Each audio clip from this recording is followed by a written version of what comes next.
अस्सलाम वालेकुम जी सब ਦਾ ਵਾਮ ਵੈਲਕਮ।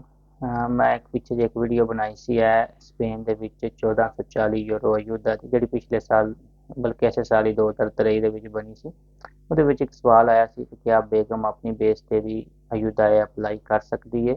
ਅਗਰ ਉਸਦਾ ਹਸਬੈਂਡ ਕੰਮ ਕਰਦਾ ਪਿਆ ਜਾਂ ਇਸ ਤਰ੍ਹਾਂ ਦਾ ਕੋਈ ਇਸ਼ੂ ਹੈ ਤੇ ਉਸ ਤੇ ਥੋੜੀ ਜਿਹੀ ਰੋਸ਼ਨੀ ਡਾਲੋ ਸਿੰਪਲ ਜੀ ਗੱਲ ਹੈ ਵੀ ਕਿ ਇਹ ਜਿਹੜੀ ਅਯੁੱਧਾ ਹੈ ਜਾਂ ਜਿਹਨੂੰ ਆਮ ਲਫ਼ਜ਼ 'ਚ ਬੈਨੀਫਿਟਸ ਵੀ ਕਹਿੰਦੇ ਨੇ ਇਹਦੇ ਵਿੱਚ ਹਸਬੈਂਡ ਦਾ ਕੰਮ ਕਰਨਾ ਜਾਂ ਨਾ ਕਰਨਾ ਜਾਂ ਬੇਗਮ ਦਾ ਕੰਮ ਕਰਨਾ ਜਾਂ ਨਾ ਕਰਨੇ ਨਾਲ ਕੋਈ ਫਰਕ ਨਹੀਂ ਪੈਂਦਾ ਹੈ। ਇਹ ਬੁਨਿਆਦੀ ਅਯੁੱਧਾ ਇਨਸਾਨ ਦੇ ਕੰਮ ਦੀ ਬੇਸ ਤੇ ਹੁੰਦੀ ਹੈ ਕਿ ਉਸਨੇ ਕਿਤਨੇ ਮਹੀਨੇ ਕੰਮ ਕੀਤੇ ਆ। ਅਗਰ ਉਸਨੇ 3 ਮਹੀਨੇ ਕੰਮ ਕੀਤੇ ਆ ਤੇ ਉਸਨੂੰ 3 ਮਹੀਨੇ ਦੀ ਅਯੁੱਧਾ ਮਿਲ ਜਾਂਦੀ ਹੈ। ਅਗਰ 4 ਮਹੀਨੇ ਕੰਮ ਕੀਤੇ ਆ 8 ਘੰਟੇ ਦਾ ਕੰਮ ਹੁੰਦਾ 4 ਘੰਟੇ ਦਾ ਨਹੀਂ ਮੈਂ ਗਿਣ ਰਿਹਾ ਜਾਂ 6 ਘੰਟੇ ਦਾ ਤੇ 5 ਮਹੀਨੇ ਦਾ ਕੰਮ ਕੀਤਾ ਤੇ 5 ਮਹੀਨੇ ਅਯੁੱਧਾ ਮਿਲੇਗੀ। ਅਗਰ 6 ਮਹੀਨੇ ਦਾ ਕੰਮ ਕੀਤਾ ਔਰ ਉਸ ਉੱਤੇ ਕਰ ਗੁਫਾ ਮਿਲਿਆਰਿਸ ਹੈ ਨੇ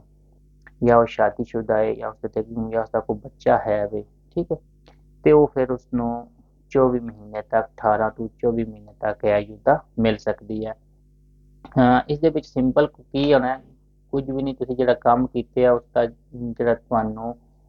ਪਰ ਵਾਲਾ ਲੈਟਰ ਉਹ ਕੋਲੇ ਰੱਖੋ ਹੈ ਜਾ ਕੇ ਇਨਮ ਦੇ ਵਿੱਚ ਜਾ ਕੇ ਅਯੁੱਧਾ ਅਪਲਾਈ ਕਰ ਲਓ ਬਲਕਿ ਅੱਜ ਕੱਲ੍ਹ ਤੇ ਆਨਲਾਈਨ ਵੀ ਅਪਲਾਈ ਹੋ ਜਾਂਦੀ ਹੈ ਉਹ ਕਰ ਲਓ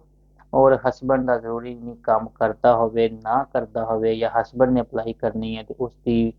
बीवी ਕੰਮ ਕਰਦੀ ਹੈ ਜਾਂ ਨਹੀਂ ਕਰਦੀ ਇਸ ਨਾਲ ਕੋਈ ਫਰਕ ਨਹੀਂ ਪੈਂਦਾ ਡਾਇਰੈਕਟ ਅਯੁੱਧਾ ਲੱਗ ਜੇ ਕਿ ਉਹਨਾਂ ਨੇ ਥੋੜੀ ਚੈੱਕ ਕਰਨਾ ਹੈ ਕਿ ਕਿਤਨੇ ਮਹੀਨੇ ਤੁਸੀਂ ਕੰਮ ਕੀਤਾ